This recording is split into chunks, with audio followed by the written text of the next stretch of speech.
You may have already experienced it. Having a flu, a broken arm, having to undergo surgery.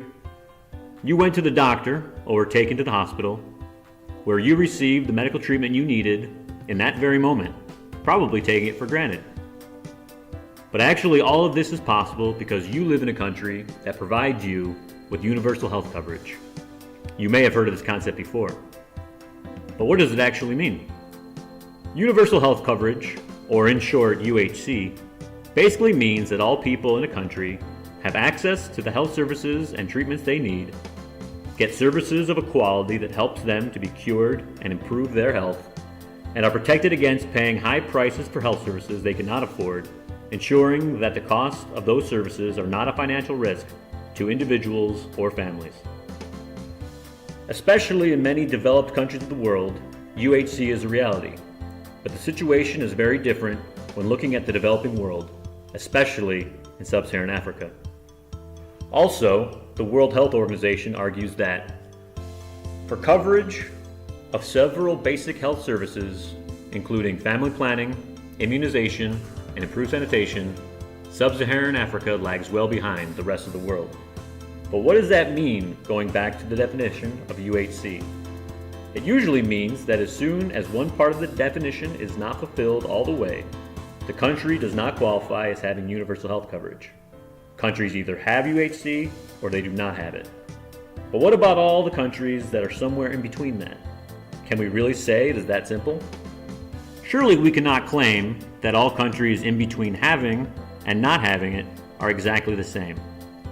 What about the current progress toward UHC? How can this progress be captured? We thought that this is a far too long neglected topic worth looking at. This is why we came up with our own Universal Health Coverage Index, measuring a country's progress toward UHC. Access to and quality of health services are measured by the UHC-tracer Intervention Index.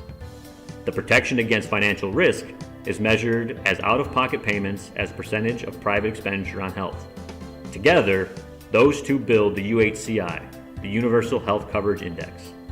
We then use the UHCI to measure the progress toward UHC of Sub-Saharan African countries, as this is one of the regions in the world for which there has been hardly any research on the field.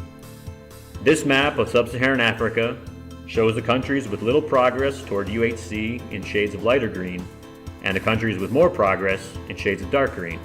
The 10 countries with the most progress toward UHC are the Seychelles, Swaziland, Cabo Verde, Lesotho, Namibia, Botswana, Congo, Mauritius, Zambia, and Kenya.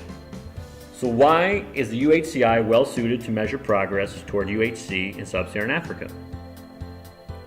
The UHCI provides a more dynamic picture, allows for context sensitivity, and shows that some Sub-Saharan African countries are on a promising path toward universal health coverage. In the next step, we took our UHCI value and did a lot of calculations and statistical analyses. We tried to identify economic, social, cultural, and political variables that facilitate the implementation of UHC. Thereby, we looked at the specific characteristics of high-ranking countries in our UHC index and came up with the following determinants. This way, we were able to identify factors that facilitate the implementation of UHC in Sub-Saharan Africa.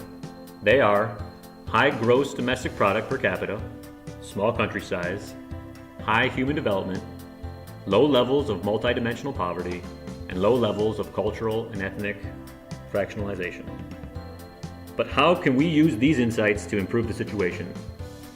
Due to the existing double challenge for the majority of Sub-Saharan African countries of stimulating economic growth on the one hand and dealing with potential for inter-ethnic conflicts on the other hand, policies should be designed in the following way. Instead of using funds to provide a large number of different and highly specialized services, which can only be accessed by a small part of the population, we favor a UHC strategy that covers the full population from the very start, with an essential package of services that will gradually be extended over time. That way, existing inequalities and potentials for conflict can be counteracted and policymakers can win the support of the entire population. We believe that with the right policy measures and enough political commitment, universal health coverage can soon be reality in Sub-Saharan Africa.